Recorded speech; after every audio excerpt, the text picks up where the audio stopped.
Hello everyone, welcome back to my YouTube channel. My name is TalkFPL, your helping hand for everything for the FPL 25-26 season. In today's video, I've got some metrics that I'm going to share with you. I've got some graphics I'm going to share with you, but most importantly, I'm going to run you through my first draft. Because whilst we don't have official prices, we can use predicted prices. And don't worry, before you ask, these are actual predicted prices, not prices that are made to look silly, like Salah being priced at 10 million. If you do enjoy the video, don't forget to like, subscribe, and as always, let's get into some FPL essentials.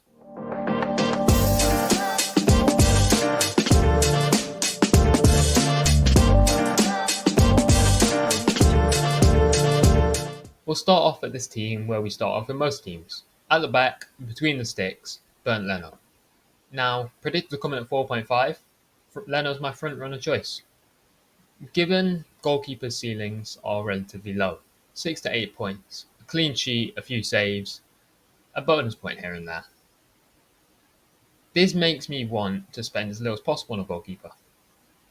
Because, quite frankly, that 0.5 you make up here can have a much bigger effect in other areas of your team where 0.5 million is more important. If you look at last season, Pickford, Sells, they were the two of the top scorers. They were both 4.5 million. I think the idea of a budget keeper really works well. And who better than Leno? Because out of all goalkeepers last season, he only made 5 clean sheets. Not that impressive. But where you get Leno is the save points. He's ranked 5th out of all goalkeepers. Now, he made 110 saves. The keepers who are better than him, Flecken, now at Bayer Leverkusen. Ramsdale, relegated with Southampton. So that leaves you competing against Pickford and Sells. So he's 3rd out of all keepers available to play this year. Now, between Pickford and Sells, you can also argue going there. Sells probably to come in at 5 million, Pickford probably 5 to maybe even 5.5 million. Now, to me, I don't want to spend that much, so that leaves little to no room to just say, I'll get Leno, he'll do the job. What's your goalkeeper? And or will you just play it safe with maybe a Raya? On to the defence next, we have Matheus Nunes, who, as a midfielder in FPL last season, managed to get 1 goal and 6 assists in the league, playing a newfound role under Pep in defence. The one thing that drastically improves for him getting reclassified as a midfielder is he'll have similar pricing, but he'll get his clean sheet points this time. Last season, he had 7 clean sheets in the league. That's an extra 21 points as a defender compared to a midfielder, and that's not even including the potential bonus points as well. For me, Matheus Nunes would be a lock if he's a midfielder, especially at 5 million. It's a great addition to the team, and we expect City to improve. So we expect his 7 clean sheets to improve. And you expect minimal competition. Rico Lewis can't really do the job as a defender, especially in those bigger games. And Akanji is a bit more opposition playing there and doesn't really fit the system. Next up, we have Gabriel, a staple in any FPL manager's team last season. Arsenal did keep 13 clean sheets last season. This was the most out of any team, barring Nottingham Forest, who also had 13. The reason Gabriel is a lot more looked upon, however, is his set piece threat and the goal threat. Now, admittedly, he might be 6.5 this season, and I think 6.5 you do get a bit shaky, but nonetheless, if he's 6, we have him. If we don't, I might move to Kirkes. But more on Gabriel. The goal threat's amazing, 3 goals, and many more chances to score from set pieces. For me, Gabriel, not a lock at 6.5. At 6, he's as close as you're going to get. But the fixtures on there early on. They do have to play City early on. They do get United and Leeds in the first 2, which is very nice.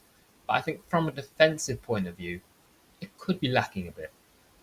Kirkers, on the other hand, obviously newfound system under Slot, we can imagine. A lot more wing-back heavy, especially with the addition of Frimpong. He had a good season. Premier League proven player. A couple goals, a lot more assists. I just think Kirkes or Gabriel's going to be that first little section of who you're going to have, because Liverpool's defence as well can give you a lot of clean sheets. Last but certainly not least is Daniel Munoz. 4 goals and 5 assists last season, playing a predominant role in Palace's system. A system that just surprised me every week. I'd see Munoz in right back at one point, and I'd see him in his normal position, right wing back, right mid. Then you'd see him in the box, which I'm talking the opposition's box, like playing as an inside forward, as a right winger, having constant shots, being constant threat, being a staple to Palace's system. And we saw this even in the biggest of games, the FA Cup final. A counter attack. The ball goes to Mateta. He shields the ball, plays a nice link up play, gets it to Munoz. Munoz hits it all the way to Eze, and Eze scores. And that wasn't the only time in that game Munoz did something. He had a near chance. He had a chance that was ruled offside. And he's just a constant threat. I think 5.5 million is a fair price for him. He started at 4.5 last season, got to 5.2. I think 5.5 is a really good addition into your squad. I think 6 would be bordering on asking too much, considering it still is Crystal Palace's defence. But it is a solid team. You are, yes, they're mid-table. There's only one issue. In the past, we've seen Palace start off quite bad. I mean, after the first 6-7 games of the season, they were in the relegation zone. They were in the bottom 3. Then we saw them improve as the season went on. We saw this the first season when Glasner took over as well. I do think Palace have found their home. They're probably a bit angry at the moment, considering they're going to drop down the Conference League. Maybe that might affect the way they play. Maybe that might make them angry and push them on to win further to start off the season on a high. We do have Chelsea in Game 1 Club World Cup winners, so that's a bit unfortunate. But the reason you're going to have Munoz and the 2, if not 3 of these players is for the attacking returns, not defensive. Moving swiftly on to the midfield, we're going to start off with a man that doesn't need an explanation, but we will give him one anyway. The king of FPL, Mohamed Salah. Having a stellar season last year, he's going to definitely have his highest price ever, whether that's 14 million, 14.5, or maybe even more. We'll see. He set his own records for FPL points, beating out his previous total of 303 points. He scored 29 goals and 18 assists, giving him a total of 344 points, topping out the bonus system as well. In addition to that, if he has a horrible fallback, say he gets his worst season return, 18 goals and 12 assists. If you just take the goals from the 18 points and those 12 assists, he has 126 points. You add on another roughly 70 for appearance points. He rarely gets yellow cards, so maybe -2. And also a hefty amount of bonus points that he would get along with that. And you're looking at a solid, healthy 220, 230 point season. Clean sheets as well. We're going to move on to the next player, Palmer. I think he's finally found his position in this Maresca system, which doesn't damage his FPL points. If we look at Club World Cup fantasy, or just the returns he got in that Club World Cup final, 2 goals and assist, and he looked stellar. He was controlling the tempo of the game. He was running all over the place. He was involved in all 3 goals, and his technique is so incredible. I don't think we need to talk about Ice Cold Palmer anymore. Rodgers, over last season when Villa were in the UCL, we saw he started off the season incredibly well. The first 4 games, he was just passing that eye test. Fourth game, he managed to get 2 assists, blanks the rest. But then that's when the hype truly started, and just got return after return after return after return after return. But as soon as Champions League started getting heavier, it was the game against Southampton in game week 32. They had PSG either side of that. Rodgers played all 3. And he played a lot of minutes between those 3 games. I think just short of the 270. So it was clearly definitely got fatigued. I think Europa League, they've got a chance where he doesn't have to play 90 minutes each game. He started off at 5 million. Absolutely real gem last season. 6.5 I think is a fair price. I could see him being 7 million. But I think 6.5 feels more likely considering the bracket of players we've seen at 6.5 in recent seasons. And of course, Aston Villa's attacking fixtures at the start are nice. Obviously, Newcastle, they play in game week 1, but they do play Brentford, Palace, Everton, and Sunderland in the first 5. Arguably the best attacking fixtures, in my opinion, the best from an attacking point of view. So obviously, you could argue you have Watkins, but his form did dip. We'll see pre-season. But Rodgers is there, cheap gem. I think he'll match or better his last season's performances. We'll move on to the first predicament in the team. Is Bowen. 8 million predicted to come in after his great season. prior. The only issue I have is a lot of his form. He did kind of pick up form towards the end of the season. Then there's a whole preseason. There's a whole break in between. Then you go to next season. I don't think it's possible to carry that form, just put all that form on hold, carry it to next season. So there's Mateus Cunha to arguing with. Obviously, he was a forward last season, started at 6.5 million. However, this season, or the majority of the 24-25 season, he played as an inside forward, playing in a similar system to Palace and Man United. Wolves did, playing as an inside forward, left 10 in a cam position.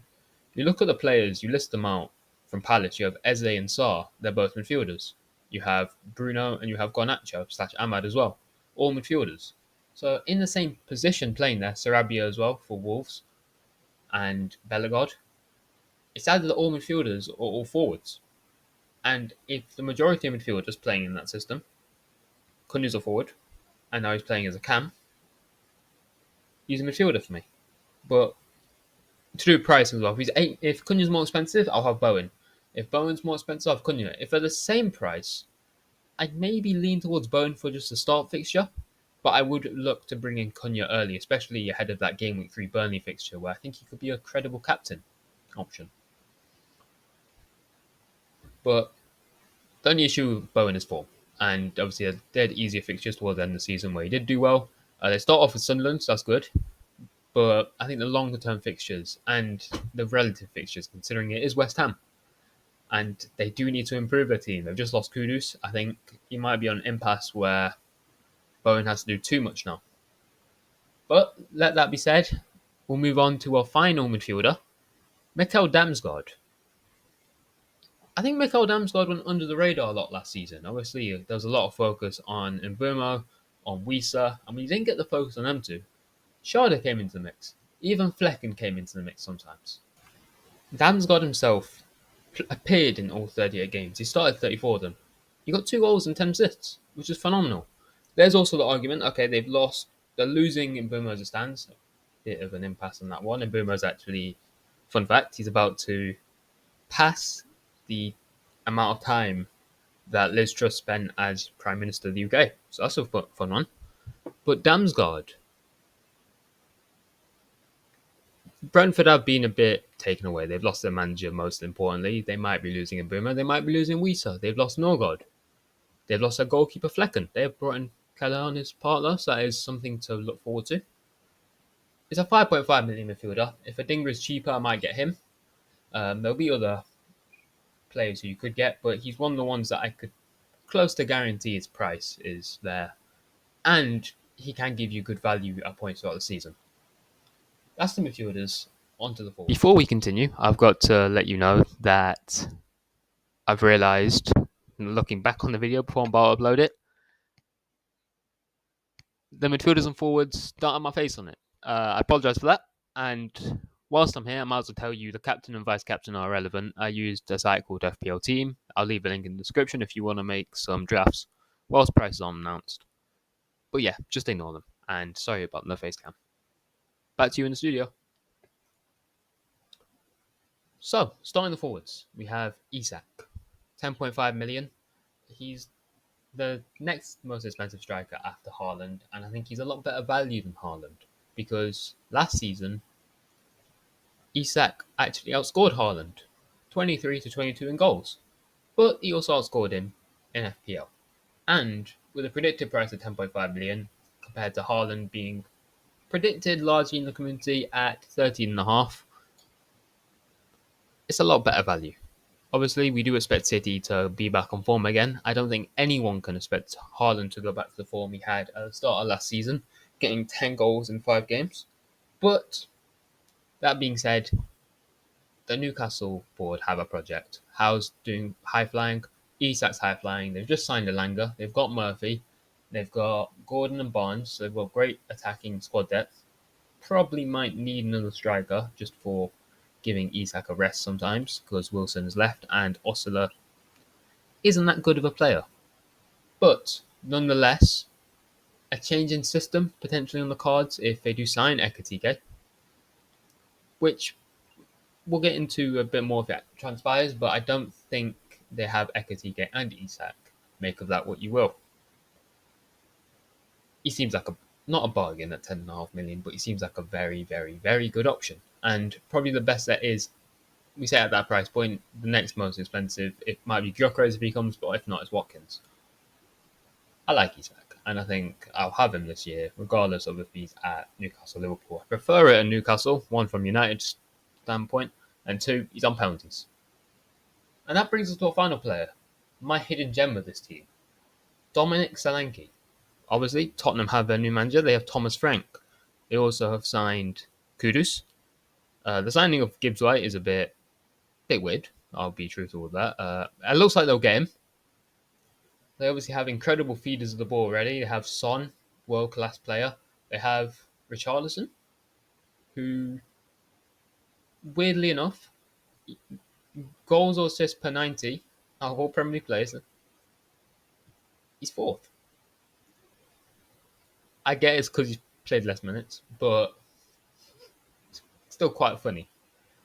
They've got, being serious, Son, they have Kudus now, they have Gibbs White, they have Kulusevski, they have Madison, most importantly as well. Great players. But for me, Frank is the biggest gain in this because Postecoglou didn't have much experience in coaching the best of the best strikers, making strikers into the best of the best. It is no secret that the striker under Thomas Frank has always had an amazing performance, or just the forward players. We go all the way back to the 18-19 season when Morpay was there, 25 goals. 19-20, Watkins, 25 goals. Now in the Premier League, still in the Championship, sorry. 2021, Ivan Toney, 30 goals. 21-22, Toney and Wieser both got 19. 22-23, Toney got 21, Wieser got 7. 24-25, Wieser got 19 and Mbeumo got 20. They're phenomenal returns for me. And 25-26, Solanke, you'll have to keep playing to find out. Without further ado, that is all my team. We do have the bench, which, yeah, I would go over the bench, but there's no point. It's got a 4 million goalkeeper, a 4.5 million forward, a 4 million defender, and a 4.5 million defender. So, put that way, it's the bare minimum on the bench, plus added cover for defence. Consa. Because I like, again, Villa's fixtures. Because that's always been my strategy. Try and save in some spots. I'm not going to use a bench boost early. I'm going to probably wait for some double game weeks to do that, and some blank game weeks to use all my chips. That's all from me.